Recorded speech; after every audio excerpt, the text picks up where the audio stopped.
요한복음 11장 25절 26절 두 절인데요. 같이 읽겠습니다. 시작. 예수께서 이르시되 나는 부활이요 생명이니 나를 믿는 자는 죽어도 살겠고 무릇 살아서 나를 믿는 자는 영원히 죽지 아니하리니 이것을 내가 믿느냐. 아멘. 우리 지금 사도신경 지금 하고 있는데요. 오늘은 지옥에 내려가시고, 사실 이게 다시 한 번 더 해야 되는데요. 다른 성경 구조 사도신경 고백서는 없다고 그랬죠. 그런데 영어 성경에는 이렇게 사도신경을 외울 때 영문판에는 He descended to hell 또는 into hell 이렇게 분명히 기록되어져 있습니다. 여러분들 갖고 있는 영어 성경 NIV 같은 거 아니면 보면 여러분이 갖고 있는 한영 성경, 대조 성경이라고 보면 앞에 사도신경에 그렇게 똑같이 되어 있습니다. 잘 보시면 오늘 여기에 대해서 조금 제가 다시 한번 자세하게 설명을 좀 드리고 싶은데 그림하고 지도가 많이 가져왔는데 그만 순간적으로 뭐 괜찮습니다. 말로 하면 또 더 잘 이해될 수 있으니까 잘 보시고, 사도신경 중에 우리가 지옥에 내려가시고 우리가 지금 계속 성경을 우리가 매주마다 이렇게 지금 있지 않습니까? 나는 전능하신 아버지 하나님 천지의 창조주를 믿습니다. 나는 그의 유일하신 아들 우리 주 예수 그리스도를 믿습니다.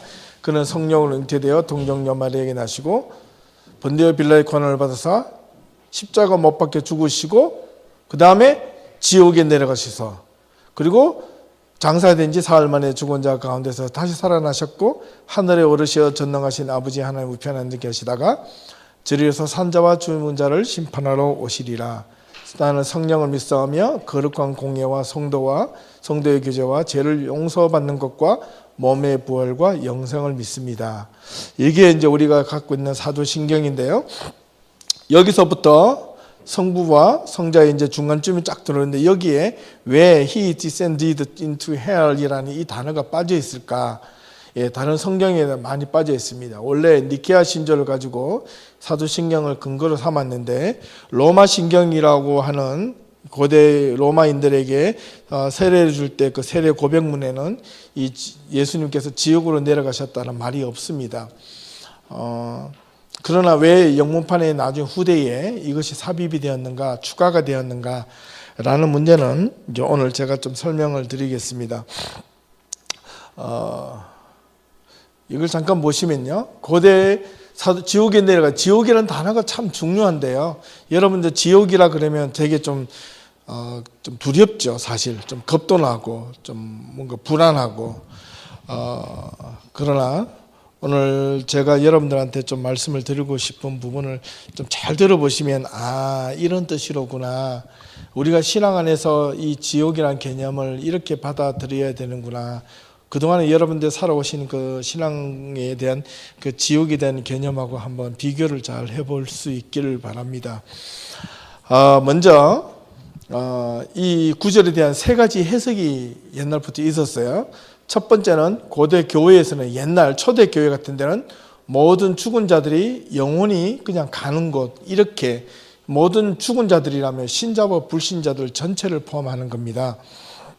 두 번째는 우리가 역사적으로 보면 루터 칼빈, 우리가 지금 종교 개신교에서 프로테스탄트 가운데서 낙스와 켈빈이라고 하는, 그 다음에 루터에게는 개혁자들에 의한 신앙의 전통을 이어받고 있는데 그 중년 중에 하나가 켈빈이 갖고 있는 교리와 하이델베르그의 요리문답이라고 하는 이 두 가지가 우리 개신교도들에게는 아주 중요한 그 신앙의 그 스탠다드입니다. 규범입니다. 규범. 근데 그에 따르면 예수님의 고난과 십자가의 경험 자체가 지옥의 경험이기 때문에 예수님께서 믿는 자들이 겪어야 할 고통을 먼저 겪으시고 이것으로부터 자유케 하셨다는 것을 해석하기 위해서 이 단어를 썼다는 겁니다. 그 다음에 웨스트민스터 신앙 고백서라는 것이 있는데 이것도 죽음의 완전한 경제를 나타내며 장사 지낸 것 외에와 이것과 연결을 시키기 위해서 지옥으로 내려갔다는 말을 사용했다고 합니다. 그런데 우리나라 말에서 사도신경이 빠진 이유는 가톨릭의 사도신경의 근거 중에서는 베드로전서 3장 19절이 있는데요. 이 3장 19절의 내용이 뭐냐면 예수님께서 돌아가시고 하나님 영으로 옥에 있는 영들에게 복음을 전하러 갔다, 뭐 이런 비슷한 내용들이 있습니다. 정확한 표현으로 제가 다시 한번 더 읽어드리면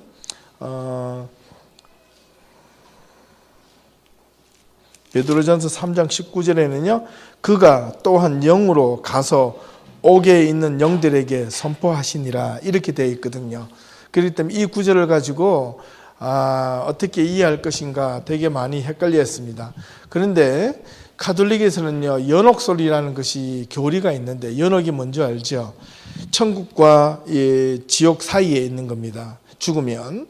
그래서 그 연옥이라는 것을 교리를 성경에는 연옥이라는 교리가 없습니다. 연옥설이라는 연옥을 교리를 만들어서 천국과 지옥 사이에 중간점 가 있는 상태입니다. 이거는 예를 들자면 흔히 말해서 임신한 아이가 유산 낙태됐을 때 이 아이의 생명은 어떻게 되느냐? 예수 못 믿고 죽었는데, 그리고 부지불식증에 예수를 선하게 살다가 예수를 전혀 모르고 죽었던 사람들은 어떻게 되는가? 뭐 이런 질문을 갖게 됩니다. 그래서 가톨릭에서는 연옥이라는 것을 만들어서 그런 사람들은 예수를 모르고 죽었던 사람들은 그곳에 먼저 가서 그 다음에 거기서 있다가 한 번 더 복음을 예수를 믿을 기회를 주는데, 그 기회를 얻으면 천국으로 가고 못 얻으면 진짜 지옥으로 간다, 뭐 이런 교리입니다. 쉽게 말하면. 그런데 대부분은 뭐 구원받을 길은 없을 것이다, 이 정도 하고 끝냅니다. 근데 그런 교리를 만들면 이 지옥이라 바로 내려간다는 말은 이 가톨릭이 갖고 있는 이 연옥설 주장과는 상당히 반대하기 때문에 개신교는 또 이 교리를 거부함으로 부분적으로 생략을 한 것으로 이해합니다. 그런데 영어에는 있거든요. 사실 가톨릭하고 이게 좀 애매한데, 두 번째는 종교개혁가 켈빈이 이 구절을 부분적으로 수용하기를 그냥 거부했습니다. 그리고 한국교회가 이거를 또 수용을 했고요. 빠진 이유가 그냥 독일교회에서는 사도신경 1970년대 사도신경을 현대어로 개정하면서 이 단어를 그전까지는 사용을 했는데 그전에 그 이후로부터 그 말을 뺐어요. 의도적으로. 왜 뺐을까? 이유는 단순합니다. 이게 문제거리가 좀 될 것 같아서 그냥 뺀 겁니다. 예. 그 다음에 왜 이 구절이 신앙 고백에서 다양하게 논란이 되었는가라는 것은 우리가 잘 생각을 해보셔야 되는데, 첫 번째 루트가 어떻게 이해했냐면 그리스도의 지옥행이라는 이것은 곧 예수 그리스도의 승리의 시작으로 보았습니다. 죽음이 없으면 부활이 없다는 겁니다. 그래서 부활을 위해서 죽으셨다는 겁니다. 근데 왜 지옥이냐, 이제 이 말이 이제 나오는데, 지옥으로 내려가면 그리스도께서 사탄과 사탄의 세력과 죽음의 세력과의 전투에서 승리하셨다. 그래서 이제 지옥으로 가셨다는 말을 삽입했다는 겁니다. 그 다음에 그 외에 켈빈을 비롯한 대부분의 종교 개혁자들은 이 지옥으로 내려갔다 천국이다는 이런 개념들이 이렇게 청청청으로 이렇게 있는 것이 아니라는 겁니다. 지하의 세계로 받아들이지 않았습니다. 이때는 지금 우리가 살고 있는 시대보다 훨씬 이전의 시대인데 아마 상당한 어떤 그런 영감이 있었는지 지혜가 있었는지 이게 상당히 의미가 있습니다. 왜 지하라고 했느냐면 고대 유대 사람들에게는 이거 인간이 살고 있는 이 땅 있잖아요. 땅 밑에 사람들 죽으면 땅으로 묻잖아요. 하늘로 날아가는 어떤 풍장이라 그러나 어떤 이런 장들은 사람을 죽으면요 그 길바닥에 내어놓으면 조장이라고 그러기 때문에 새들이 와서 쪼아먹고 이런 풍습도 있습니다. 주로 이제 인디언들에게는 주로 그렇게 많이 합니다. 조상들한테는. 그런데 대부분 사람들은 땅이 묻잖아요. 땅이 묻는 이유는 지옥이 땅 밑에 있다고 봤습니다. 땅 밑에. 그 다음에 천국은 하늘 위에 있다고 이렇게 보았다는 거예요. 그러니까 지하의 세계라는 것은 이 땅 밑에 있는 세계로 들어가지 않았다는 겁니다. 그렇게 받아들이지 않았다는 겁니다. 지옥은 어떤 장소에 국한된 어떤 그런 공간이 아니라는 거고요. 지옥은 그 자체로서 하나님으로부터 분리, 하나님으로부터 버림받은 것을 의미한다. 요 마지막 단어를 참 잘 생각해 보셔야 됩니다. 하나님과 저와의 우리와 하나님과의 관계를, 우리는 하나님을 열심히 잘 믿잖아요. 하나님과 믿는 믿음의 관계가 끊어진 그 상태가 이미 지옥이라는 겁니다.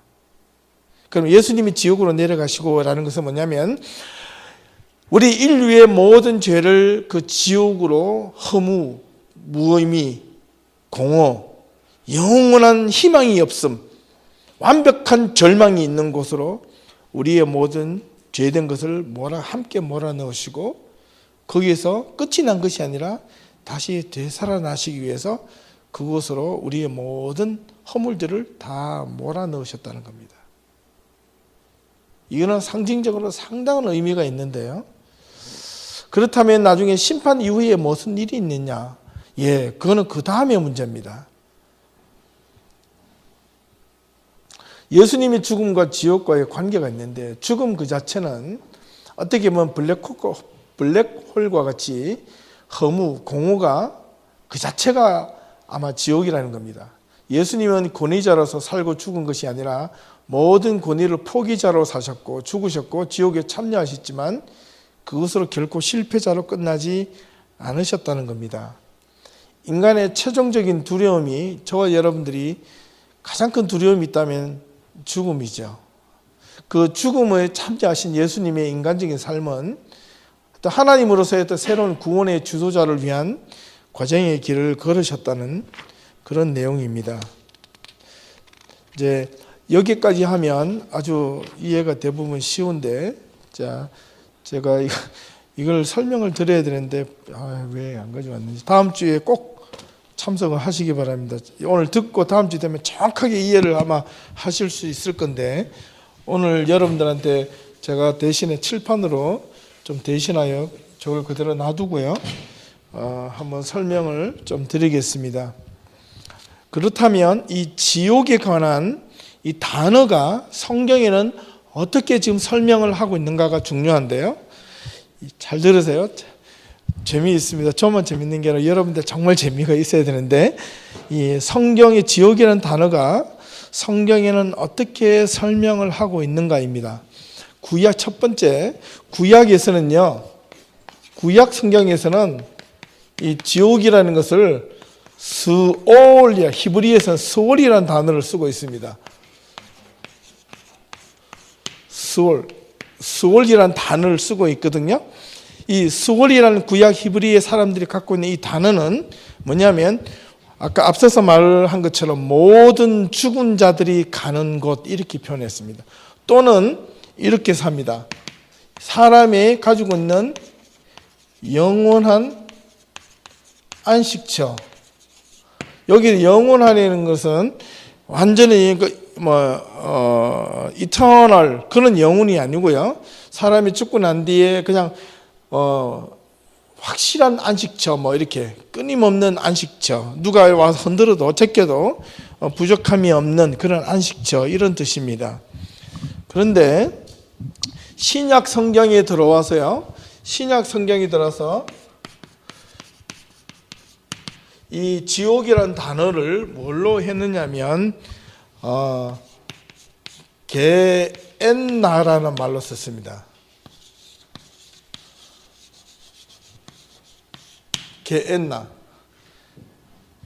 게엔나라는, 잘못하면 이 경상도 사투리로 나오는 것 같은데, 게안나 이하고 비슷한데요.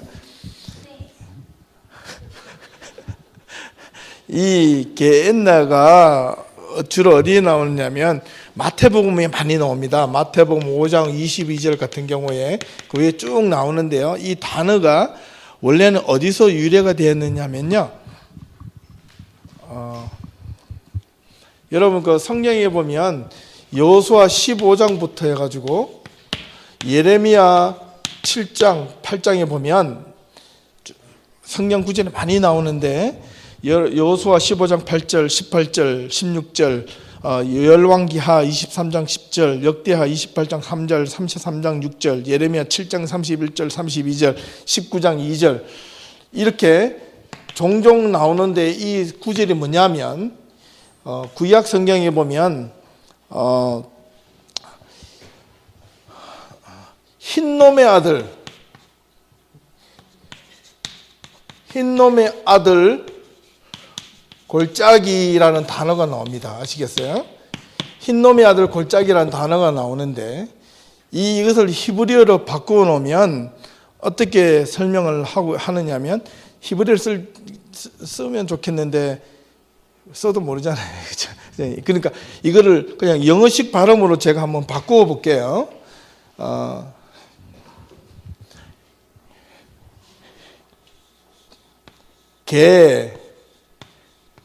벤 하고요.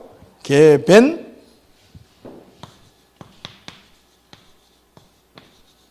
이렇게 바꿔집니다. 히브리어 쓰면 벤 흰놈 이런데 이 개라는 단어가 뭐냐면 벨리입니다. 벨리 골짜기고요. 벤은 아들입니다. 아들. 그 다음에 흰놈이라는 이 단어인데요. 흰놈의 아들 골짜기라는 단어가 뭐냐면 여러분 그 현재 예루살렘 있죠. 이스라엘의 수도 예루살렘 옆에 그 예루살렘 안에 시온산이라는 곳이 있습니다. 여러분 아시겠죠? 예루살렘 성전 그 동서남북으로 해가지고 예루살렘 성전이 제가 지도까지 다 만들어 왔는데 여기 있다면 여기서 남쪽으로 여기 시온산이 있고 시온산 곁으로 이렇게 지나가는 여기에 벨리 계곡이 있는데요. 이 계곡의 이름이 바로 흰놈의 골짜기의 아들 벨리라는 그 장소 이름입니다. 그러면 거기에서 무슨 일이 일어났는가? 그게 중요하거든요.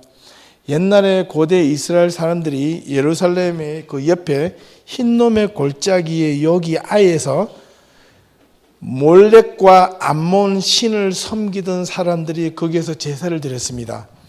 그런데 그 몰렉과 암몬 신을 섬기던 제사장들 그 사람들이 신을 섬기는 사람들이 제사를 지냈던 것뿐만 아니라 이스라엘 사람들도 이스라엘 백성들도 이 몰렉과 암몬의 신들을 동일하게 하나님을 섬기고 있으면서 똑같이 이 몰렉과 암몬의 신들을 동일하게 섬겼던 흔적이 성경에 나옵니다.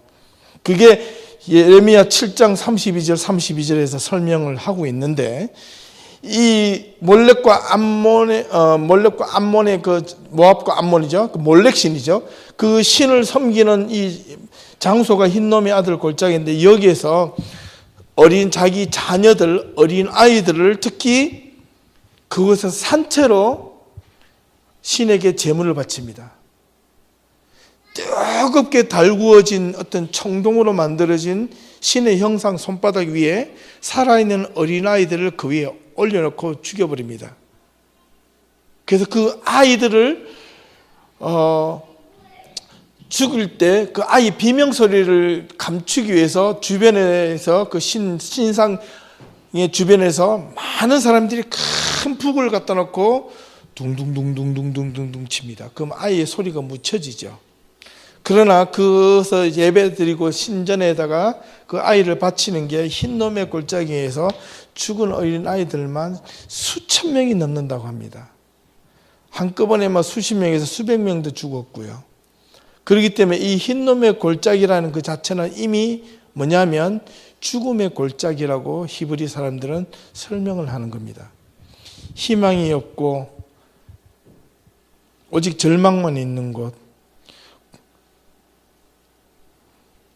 슬픔이 있고 괴로움과 고통만 있는 곳을 흰놈의 아들 골짜기라는 말로 쓴답니다. 그렇기 때문에 여기는 그야말로 여기에서 골짜기에서 이름을 따가지고 나온 단어가 유래된 단어가 이 게엔나입니다. 아시겠어요? 이해가 되셨나요? 어원적 개념에는 그렇게 바뀌어지는 겁니다. 예.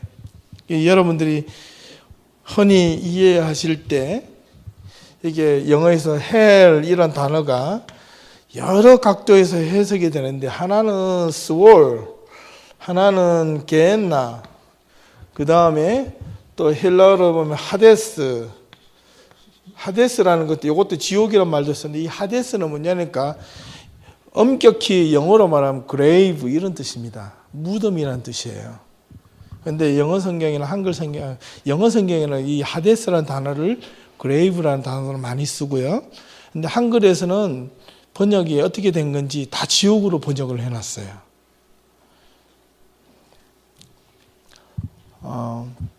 그 외에 여러 가지 단어들이 많이 있는데 이 정도만 이해하고 또 우리 한글 성경에 하고 중국어, 영어 성경에는 어떻게 번역을 했는가, 그렇다면 우리가 조금 같이 비교를 해볼 필요가 있습니다. 제가 불어는 어떻게 발음해야 될지 잘 몰라가지고 단어가 이렇게 썼더라고요. 이걸 어떻게 불어를 씁니까? 엠페르? 앙팡은 아니고 하여튼 이렇게 쓰는데 이것도 지옥이라는 단어로 합니다. 영어에서는 헬이고요, 그죠? 영어에서는 헬로 쓰고, 그 다음에 중국어는 단어를 어떻게 쓰냐면 양지, 음지 할 때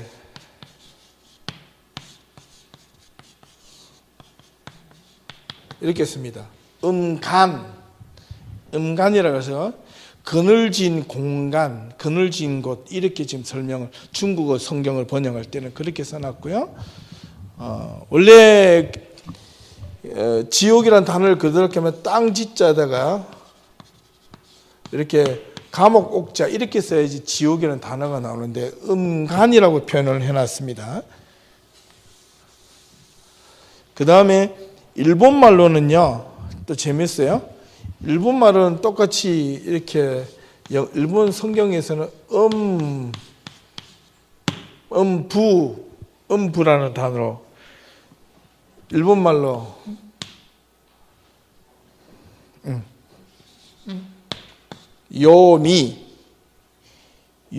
요미라는 단어를 쓰고 있습니다. 그리고 천주교에서는요, 천주교 성경에는 가톨릭 성경 같은 경우는 그들이 번역하는 데는 어떻게 했냐면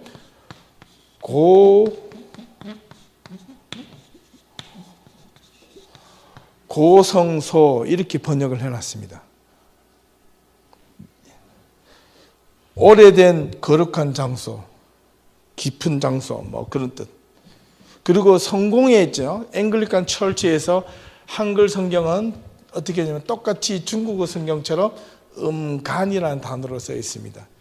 지옥이라는 단어를 이렇게 많이 바꿨다는 겁니다. 그러면 우리가 생각하는 것과 뭔가 좀 기존에 생각하는 것과 좀 다를 수 있습니다.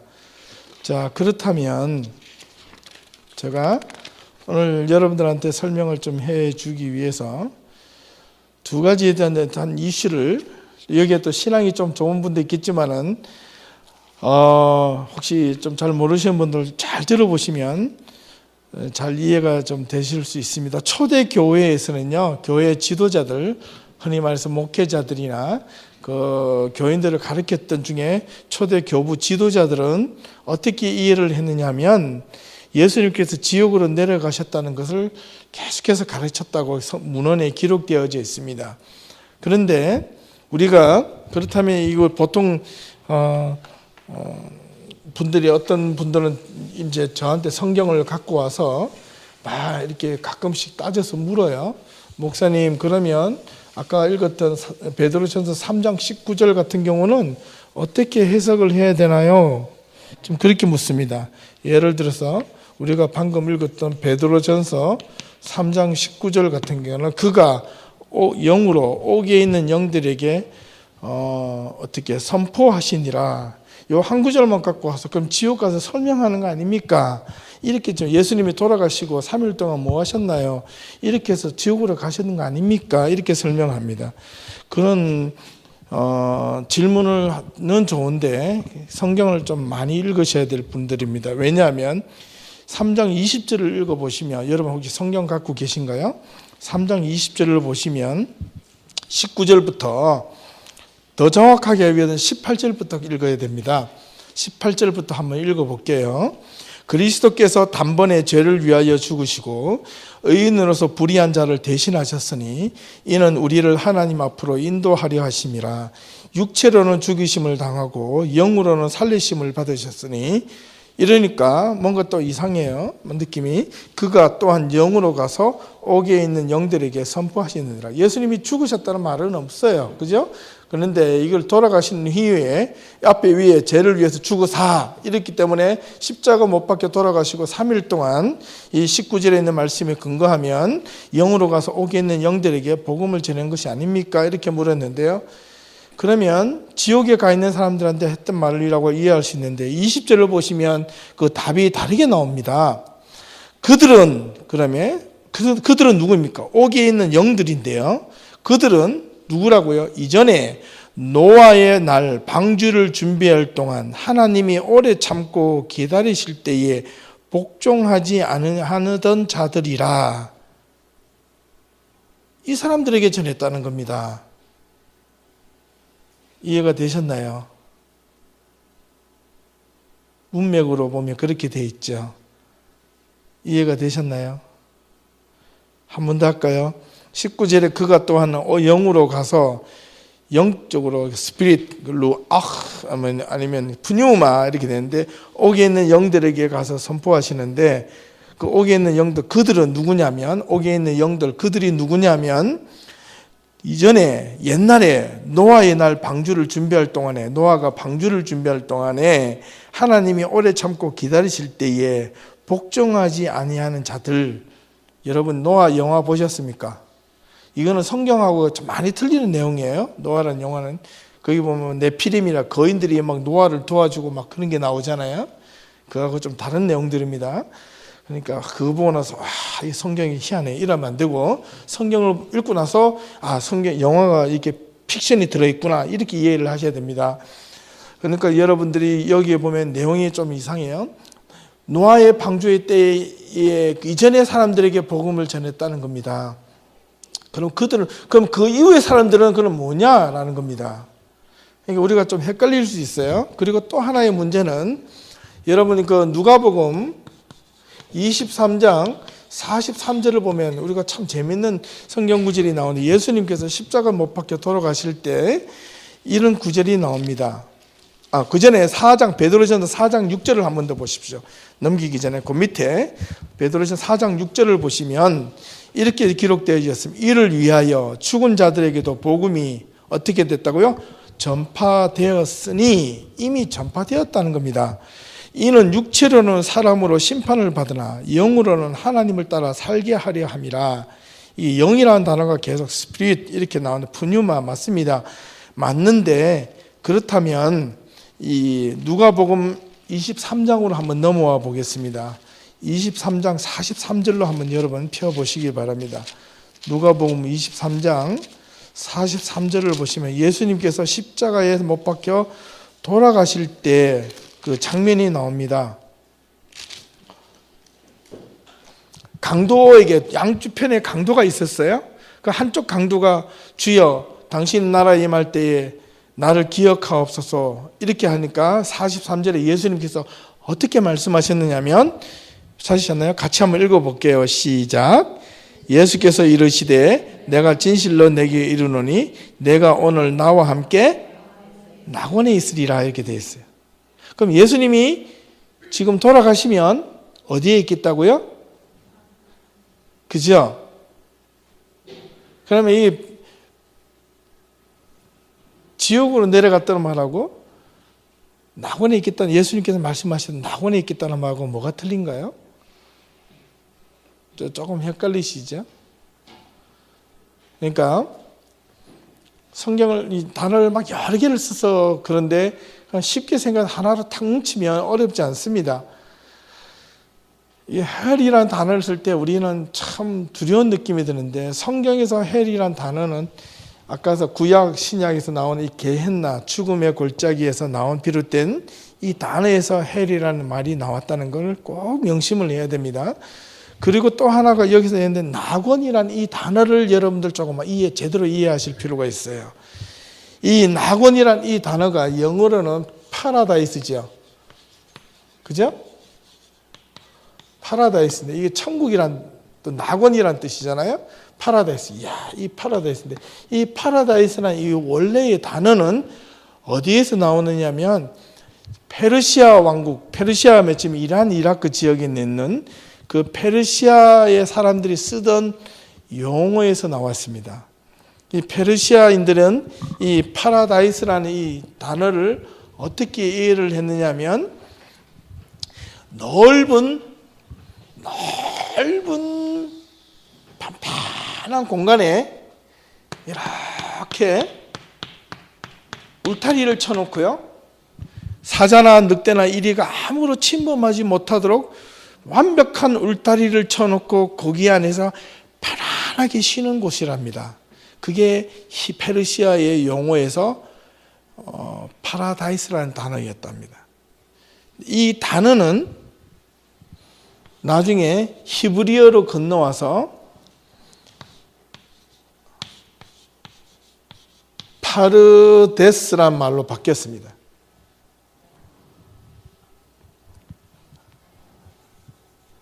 페르데스 또는 파르데스, 파네, 파. 예.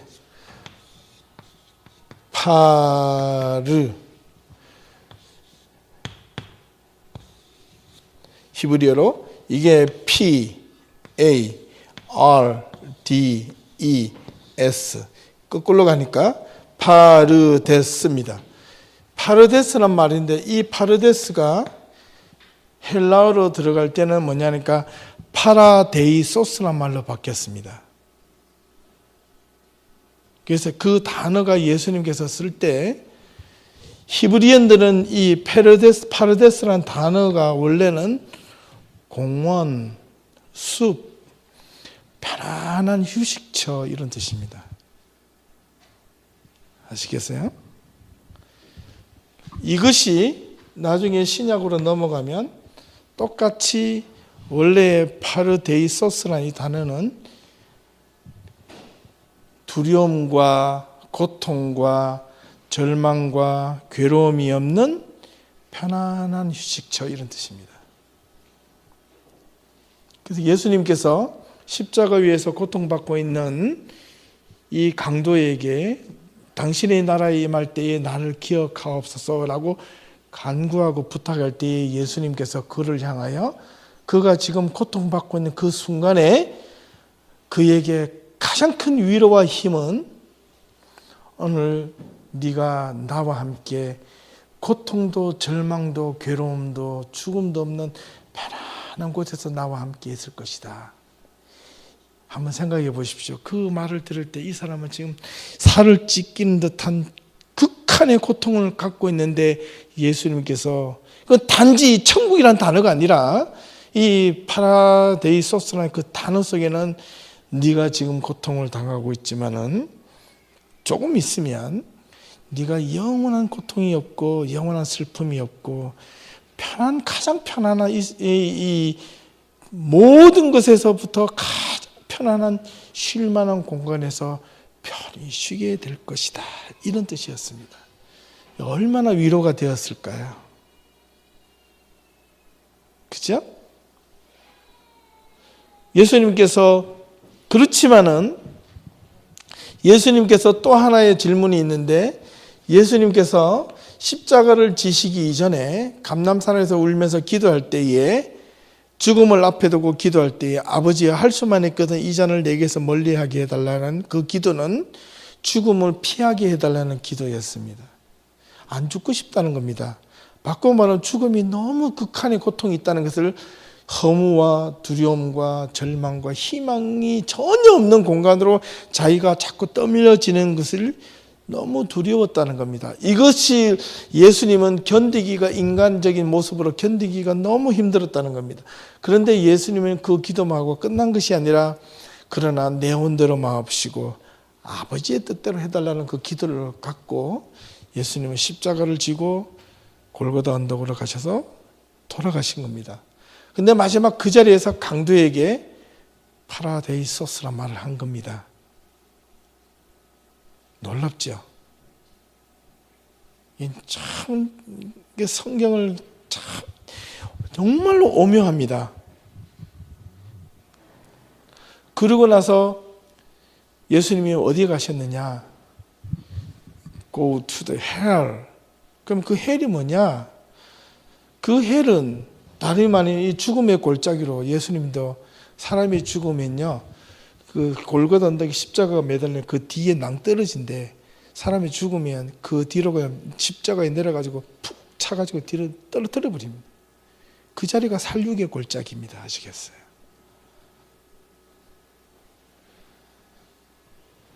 거기가 게헨나라는 겁니다. 그렇기 때문에 이 성경 구절에서 우리가 잘 이해해야 될 것은 이 죽음은 단지 우리가 죽어서 죄 지은 사람들이 팍 지옥 가 있고 예수 잘 믿은 사람 천국에 확 올라가 있고 바로 올라가 있고 그러면 나중에 예수님께서 다시 오셔서 내가 심판하신다는 그 예수님의 심판이 아무런 의미가 없는 겁니다. 우리는 다시 오실 예수님을 믿습니까? 믿죠. 예, 재림하셔서 이 땅에 우리를 위해서 다시 오실 예수님을 믿는데 왜 오시느냐, 그게 중요합니다. 예수님이 우리를 위해서 다시 오신다고 하셨는데 왜 오시는가입니다. 무엇 때문에 오시는가입니다. 왜 오세요? 형정씨, 왜 오시냐 이 말입니다. 이거 분명하셔야 돼요. 저와 여러분들의 신앙이 이거 하나 포기하면 이거 다른 거 다 잊어버려도 괜찮은데 이거 잊어버리시면 여러분 신앙을 헷갈릴 수 있거나 잘못 믿고 있는지도 몰라요. 이건 단호합니다. 분명히 해야 됩니다. 왜 예수님이 우리에게 다시 이 땅에 오실 것을 우리는 믿고 그분을 바라보고 사느냐 이 말입니다. 왜요? 왜요? 이건 여러분이 답을 하실 수 있어야 됩니다. 다른 걸 다 잊어버리더라도, 다른 건 다 포기하더라도 이거 포기하면 예수님이 정말 우리에게 다가오실 때 저와 여러분들에게 아무런 의미 없이 씩 우리 옆을 지나가실지도 모릅니다. 그걸 소망하고 있는 자들에게 주님은 찾아오신다는 겁니다. 분명히 찾아오십니다. 뭐예요? 왜 다시 오십니까? 왜 다시 오세요?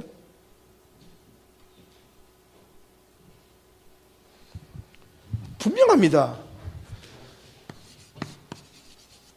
구원과 심판입니다. 심판.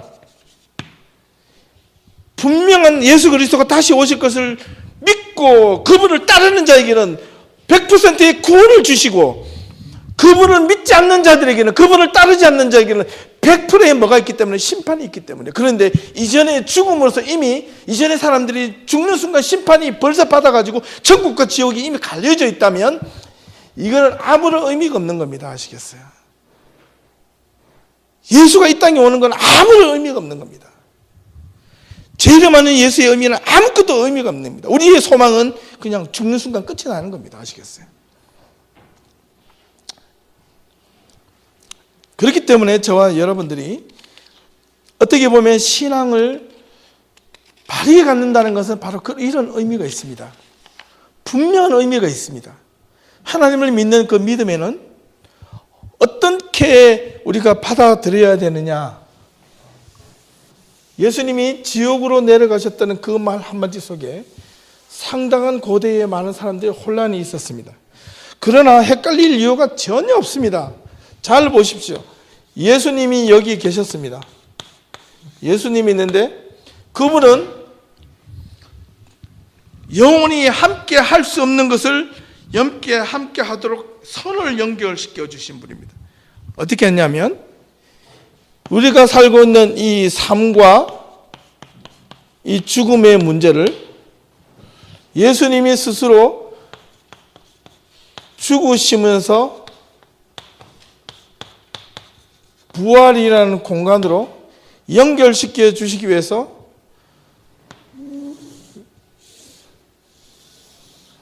예수님이 중간에 성경에 보면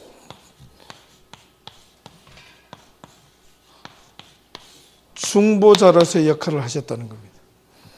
원래는 이게 끊어지는 겁니다. 이렇게 끊어져야 되는 겁니다. 살다가 죽으면 끊어지는 겁니다. 아시겠어요? 모든 관계가 끊어지는 겁니다. 죽으면 결코 다시 살아날 수 없는 것이 인간의 본연이고 그래서 인간을 유한한 인간이라 그럽니다.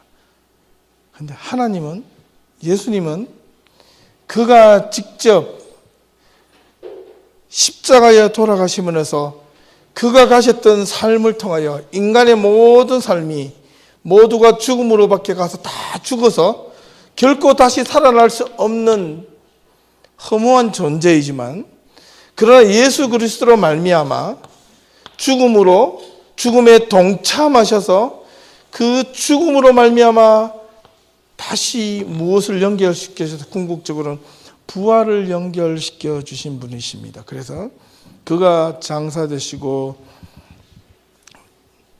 지옥으로 내려가시고 사흘 만에 그 다음에 부활하시다는 단어가 그 사이에 바로 저기에 있는 겁니다. 그가 was buried, 이게 묻히시고 그 다음에 그가 지옥으로 내려가시고 제3일째 날에 그가 죽은 자로부터 다시 일어나셨다. 잘 보시면 지옥이라는 단어가 죽은 자들로부터 하고 연관이 되는 겁니다. 아시겠어요? 이해가 되셨나요? 예수님이 죽은 자들과 함께 죽어 있는, 전혀 살아날 수 없는 이 끊어진 공간을 살아나실 때에 다시 부활이라는 것은 이걸 다시 링크, 커넥션을 시켜주셨다는 겁니다. 그래서 이 성경 구절을, 이 사도신경의 구절을 잘 우리가 하나하나 단어를 의미하면서 성경 신앙 고백을 하다 보면 우리가 신앙생활 할 때에 가져야 되는 모든 것들이 그 속에 축약적으로 엑기스로 다 들어있는 겁니다. 여기에 지옥은 죽은 자들이 거해 있는 곳입니다. 그가 3일째 되는 날에 죽은 자들로부터 다시 살아나셨다는 겁니다. 죽은 자들은 헬입니다. 거기가 저와 여러분들이 지금 모든 사람들이 예수님 심판대에 오시기 전에는 모든 사람들이 거기에 가는 것입니다. 그리고 예수님이 다시 오실 그 순간, 그래서 성경 계시록에 보면 산자와 죽은 자들이 다 살아난다는 겁니다.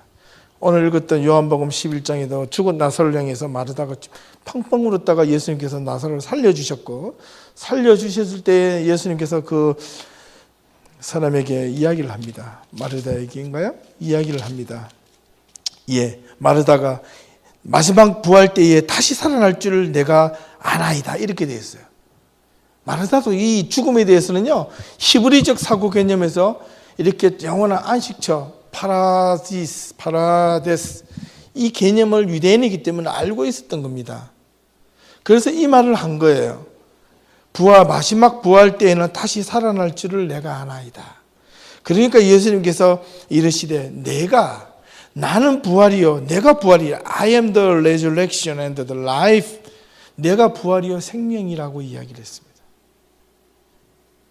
그리고 나를 믿는 자는, 여기 보면 이게 시제가 중요한데, 나를 믿는 자는 어떻게 해요? 죽어도 살겠고, 그리고 물론 살아서 나를 믿는 자는 영원히 죽지 아니하리라, 이렇게 되어 있습니다. 근데 이 성경 구절이 또 너무 재밌어요. 영어 성경은 다 현재형으로 되어 있는데요, 헬라어 영어의 그 문법상으로 봤을 때는 다르게 해석이 되어 있습니다.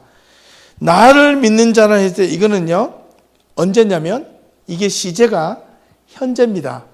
현재 분사 형태로 되어 있는데, 죽어도 살겠구라는 것은 이런 미래의 그 미완료입니다. 아직 이루어지지 않은 겁니다. 네가 나중에 죽었어도 안 죽을 것이다. 왜? 이미 너는 부활의 소망을 갖고 있는 자이기 때문에, 이런 뜻입니다. 그리고 또 하나 밑에는, 그 다음에 살아서 나를 믿는 자는 영원히 죽지 아니하리라.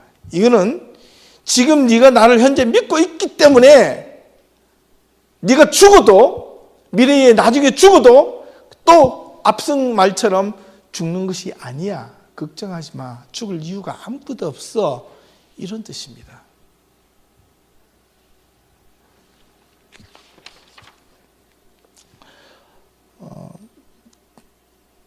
몇 가지만 성경 두 가지만 더 찾고 오늘 말씀을 마치겠습니다. 길게 하면 세 가지가 되는데 시편 89편 48절을 한번 찾아보시겠습니까? 시편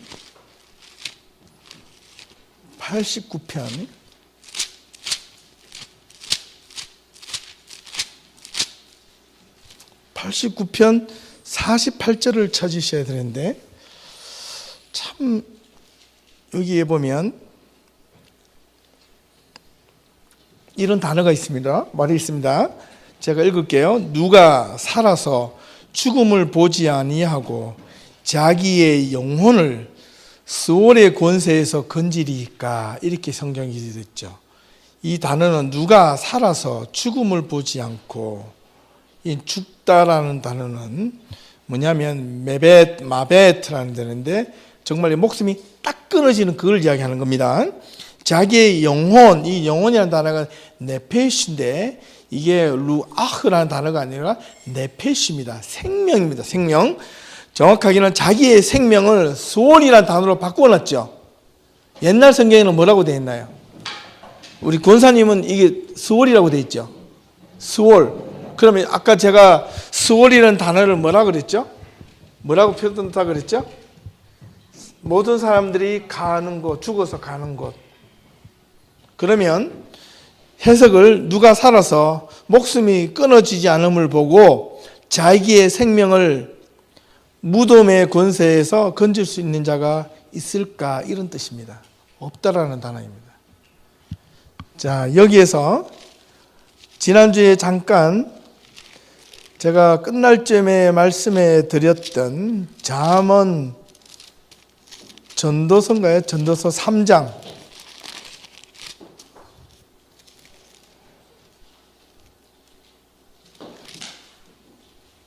21절, 전도서 3장 21절. 제가 이 단어를 제가 말씀드렸죠. 인생들의 혼은 위로 올라가고 짐승의 혼은 곧 땅으로 내려가는 줄을 누가 알랴. 이 전도서 3장 19절을 올라가서 다시 읽어보면 전도서 3장 19절, 인생이 당하는 일을 짐승도 당하나니, 바꾸어 말하면 사람이 당하는 일도 짐승도 경험하는데 그들이 당하는 모든 것이 하나 같다, 일반이라 똑같다, 다 동일한 호흡이 있어서 짐승이 죽음같이 사람도 죽나니, 사람이 짐승보다 뛰어남이 없음은 모든 것이 헛됨이로다. 다 흙으로 말미암음으로 흙으로 돌아가나니 다 한 곳으로 가거니와 인생들의 혼은 위로 올라가고 짐승의 혼은 아래로 땅으로 내려가는 줄을 누가 알랴. 지금 이렇게 되어 있습니다. 여기에 좋은 참 재밌는 단어가 나오는데, 여기에 3장 19절에 나오는 동일한 호흡이라는 단어 있죠. 호흡이라는 이 단어가 뭐냐면 바로 이 네페시라는 단어입니다. 네페시. 많이 들어봤죠? 아까. 그죠? 아까 저기 시편 89편에서 뭐라고 제가 설명을 드렸습니까? 시편 89편에 43편에 있었던 89절, 시편 89편 48절. 누가 살아서 죽음을 보지 않고 자기의 영혼이란 단어를 쓸 때 그 영혼이 이 네페시라는 단어인데, 시편 89편 48절에 있는 영혼이란 단어가 이 네페시인데, 이 네페시 단어가 아까 잠언 전도서에는 뭘로 설명을 하냐면 한글로 호흡이라는 단어로 바꾸어져 써졌다는 거고요. 이 호흡이라는 단어를 또 다르게 말하면 정확하게는 생명이라고 그랬습니다. 생명. 그러면 다시 3장 19절로 올라갑니다. 인생이 당하는 일을 짐승도 당하나니 그들이 당하는 일이 일반이라. 다 동일한 생명이 있어서 짐승이 죽음같이 사람도 죽나니. 번역이 됩니까? 안 됩니까? 해석이 돼요? 안 돼요? 호흡이란 말보다 생명을 하면 쉬워요? 안 쉬워요? 훨씬 쉽습니다. 이야기가 훨씬 쉬워요. 근데 왜 그럼 호흡이라고 해놨느냐? 이거는요, 그래서 이 전도서 같은 경우는 문학 작품 같은 상당히 의인화된 내용들이 많이 있습니다. 직역을 하면 그렇다는 겁니다. 중요한 단어를 말씀을 드렸는데요. 그리고 마지막으로 인간이 아까 이게 시편 전도서 3장 20절에 보면 뭐라고 좀 돼 있죠? 다 흙으로 말미암았으므로 다 흙으로 돌아가나니 다 어디로 간다고요? 한 곳으로 간다고 했습니다. 그 한 곳이 어디일까요? 구약에는 스올입니다. 아시겠어요?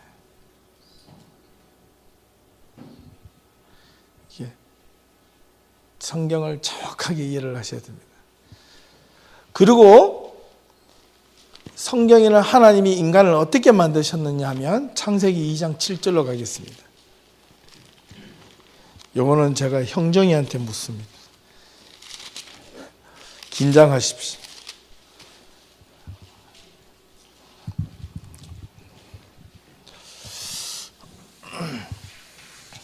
저기에 아까 전도서에 나오는 사람이 다 흙으로 돌아갔는데 다 한 곳으로 돌아간다고 했죠.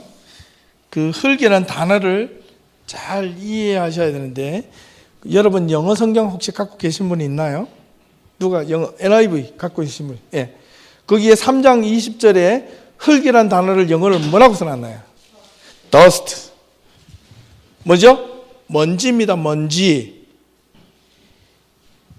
자, 창세기 2장 7절을 제가 한번 쓰겠습니다. 왜 저 지옥으로 내려가는데 이 말을 하느냐? 다 이유가 있어서 그런 겁니다. 창세기 2장 7절 한번 여러분 불러주세요. 천천히 시작. 자, 잠깐만 제가 이름 할 때 여호와 하나님이 예?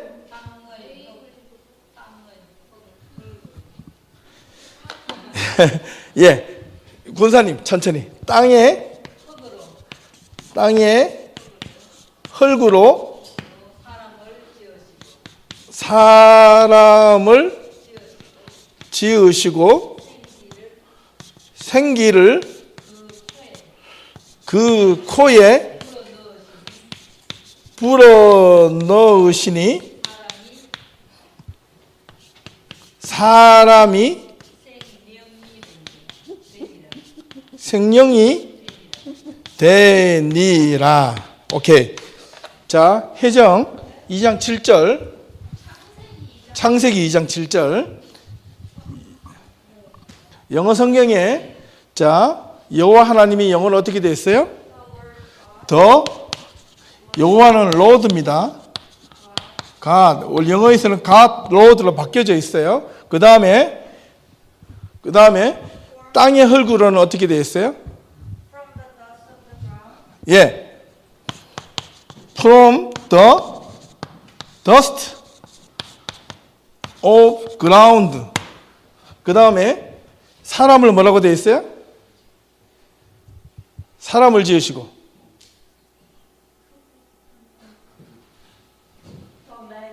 man. 이 the man입니다. the man이라고 하는 것은 이 the라는 것은 딱 그 한 사람을 이야기하는데 누구냐면 아담인데요. the man을 만드시고 이걸 영어로는 formed라고 되어 있죠. 만드셨고 그 다음에 생기를 뭐라고 번역을 했어요? breathing. 숨 쉬는 거요. 그 다음에 그 코, 노즈에다가 불어넣었다. 그 코에 이럴 때 어떻게 했어요? His nostril. nostril이 무슨 뜻입니까? 콧구멍 안에. 콧구멍 속으로 불어넣으시는 뭐라고 그랬죠? The breath. 이렇게 했다는 겁니다. 똑같이 breath 했다는 거고 그 다음에 사람이란 단어를 그렇지 똑같이 the man 그 다음에 생명을 영어로 뭐라고 되어 있어요? living 뭐라고요? being. 이거 정말 중요한 단어입니다. 그 다음에 then이라는 became 되었다. 이렇게 되게 중요한데 여러분 정말 중요한 단어가 여기에 반드시 있습니다. 잘 보셔야 됩니다. 중요한 단어가 뭐냐면 흙이란 단어고요. 사람이란 단어고 생기와 불어넣다 사람이 생명이 된지란데 하나님이 만드시는데 무엇을 하면 땅의 흙이라는 것은 더스트입니다. 더스트. 흙이라는 원래의 뜻은 먼지입니다. 먼지, 티끌. 아무런 눈에 보이지 않는 아무런 무의미한 존재를 땅에 있는, 땅이라는 것은 그냥 우리 땅바닥에 있는 이 땅을 아니에요. 그냥 엄격히 말하면 무의미한 어떤 아무 쓸모없는 것으로부터 더 맨인데 히브리어는 이 흙이라는 더스트를 뭐라고 했냐면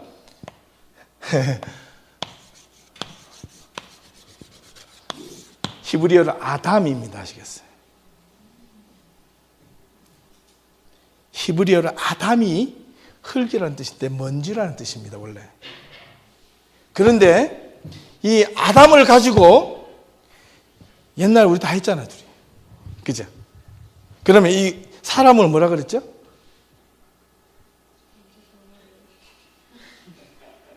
그러면 뭐가 돼요? 먼지를 가지고 뭘 만들었어요? 예? 먼지를 가지고요. 원래 이 사람이라는 단어는 히브리어로 그냥 영어로 쓸게요.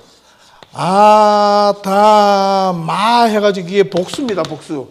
먼지 덩어리를 만져가지고 그냥 살 덩어리를 만든 겁니다. 아시겠어요? 그냥 덩어리를 만들어 놓은 겁니다. 그런데 거기에 뭐가 없어요? 생기가 없어요. 생기가 없어요. 그거는 죽은 거나 마찬가지예요. 사람이 죽고 난 뒤에 쓸모없는 거하고 똑같은 거예요. 차가운 덩어리예요. 그냥 하나의 그냥 여기까지 폼만 만들어요. 폼만 돼 이루어진 거예요. 그지? 요것만 빼고 나면 하나님이 땅의 흙으로 사람을 지으시고 여기까지 하면 뭐냐면 그냥 폼만 만들어졌다는 거예요. 이렇게 흙을 가지고 먼지를 가지고 흙을 모아가지고 흙덩어리로 머리부터 끝까지 사람 모양으로 이렇게 조각을 해가지고 그냥 딱 만들어 놓은 거예요. 조각만 해놓은 거예요. 미켈란젤로의 다비드상 홀딱 뽑고 이렇게 했는 것처럼 그렇게 했는데 그 안에 아무런 생기가 없어요. 그런데 거기에다가 무엇을 했느냐면 생기인데 누구의 생기죠?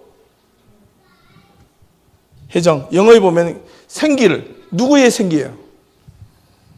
그의 생기입니다. His. 누구죠? 하나님의 생기를, 하나님의 숨을, 하나님의 호흡을 그 코에다가 훅 불어넣으니까 이 살덩어리가 뭐가 되었다? Living being이 become 되었다. 이해가 되셨나요? 그러면 이 창세기에서 나오는 이 한 가지 속에서 이거는 사람이 살아날 때, 숨 쉴 때 못하면 죽을 때의 관계는 거꾸로 가면 똑같습니다. 그러면 죽는 거죠. 하나님의 생기가 빠져있는 그 사람, 하나님의 호흡이 끊어진 사람, 살아있으나 그 사람은 살았습니까? 죽은 자입니까? 죽은 자입니다. 저와 여러분들이 하나님과의 거기서 중요한 것이 뭐냐? 지옥은 중요한 의미를 갖고 있는데 지옥은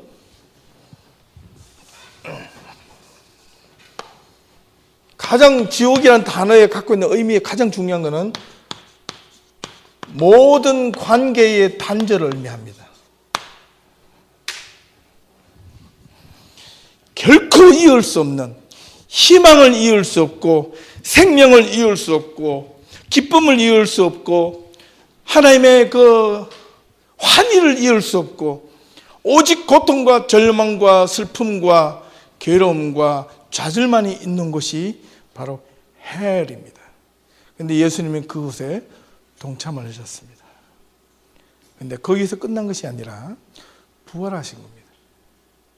그렇다면 저 단어를 저기에 넣었을 때는 의미는 저와 여러분들이 오늘 우리 신앙으로 돌아볼 때 여러분의 삶 속에서 하루에도 수십 번, 하루에도 몇 번씩 괴로움과 고통과 절망과 죽음을 경험할 때가 많이 있습니다. 괴로움을 경험할 때 있고 좌절을 경험할 때가 있고 슬픔을 경험할 때가 있고 아무도 나를 알아주지 못할 것만 같은, 아무도 나를 이해해 주지 못할 것만 같은 그 상황 속에서도 여러분 예수를 바라보시면 희망이 있고 소망이 있고 기쁨이 있고 부활이 있습니다. 그래서 그분은 우리에게 우리가 고통과 절망과 힘이 있는 곳에, 좌절이 있는 곳에 우리는 머무르지 말고 거기서 예수를 보아야 됩니다.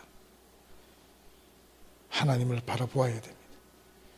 여러분이 온갖 관계가 끊어진 그곳에서도, 세상의 모든 관계가 다 단절되었어도 여러분이 포기하지 말아야 될 것은 하나님과의 관계를 단절되지 말도록 여러분 노력하셔야 됩니다. 그러면 여러분들이 괴롭다가도 슬프다가도 다시 그 안에서 슬픔 가운데 희망을 찾게 되고, 절망 가운데서도 다시 기쁨을 찾게 되고 희망을 갖게 되고, 좌절 가운데서도 거기서 다시 한번 소망을 갖게 되고, 내 인생이 마치 끝난 것처럼 느껴지는, 죽음 앞에 들어가는 것처럼 이 세상의 삶이 산다 느껴진다 할지라도 예수를 바라보면 결코 끝이 아닙니다.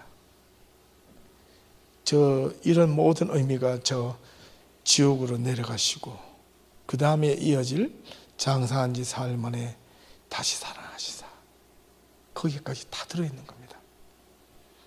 이게 얼마나 위대한 우리의 신앙 고백입니까? 우리는 부활신앙을 믿고 사셔야 됩니다. 십자가에 못 박혀 돌아간 예수만 믿지 말고, 그래서 우리가 사순절 때 우리 자신들을 금욕하고 절제하고 기도하는 것은 부활을 기다리며 절제하는 것이지, 내가 그냥 단지 굶기 위해서 절제하는 게 아닙니다. 다이어트하기 위해서 절제하는 게 아니에요.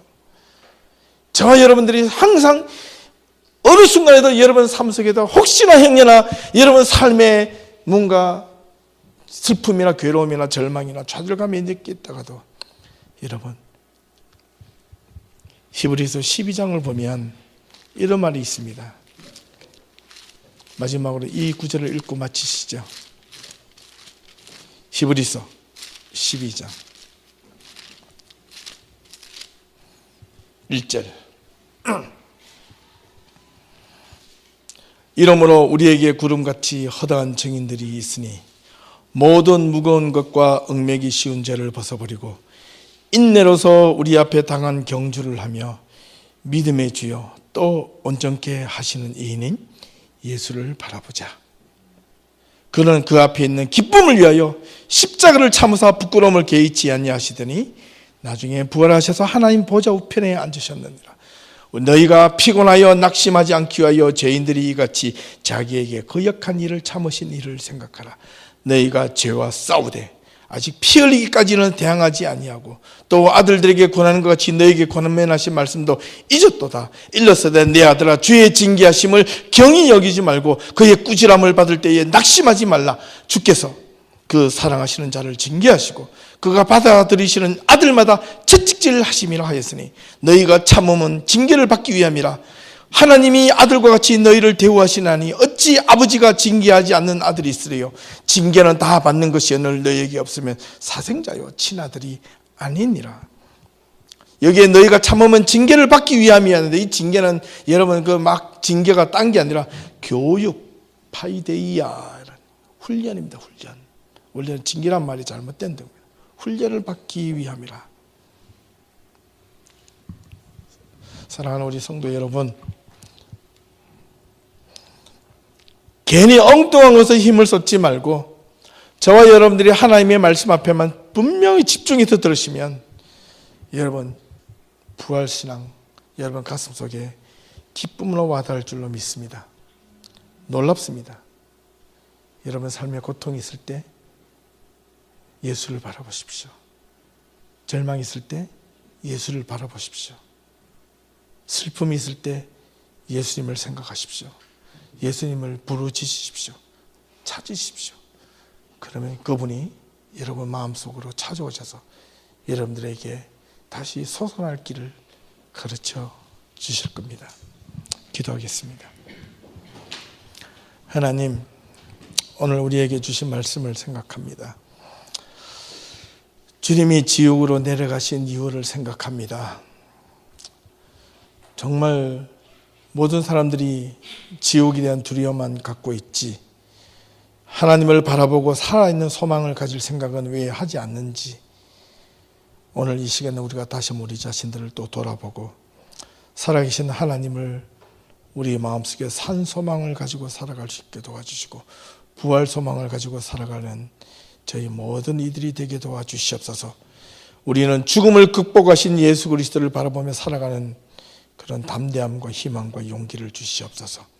우리가 잘못된 생각들이 행여 있다면 하나님 말씀 앞에 다 내려놓고 말씀을 따라 기쁨으로 살아가는 자들이 다 되게 하시고 우리가 넘어지는 그 자리, 쓰러지는 자리, 절망하는 자리, 눈물이 있는 자리, 마음이 상한 자리, 슬픔이 있는 자리, 희망 없어 답답한 자리, 괴로움과 절망 가운데 빠져서 어찌할 바를 몰라서 헤매이는 그 자리에 주님이 찾아오셔서 소망과 희망과 부활로 바꾸어 주시옵소서.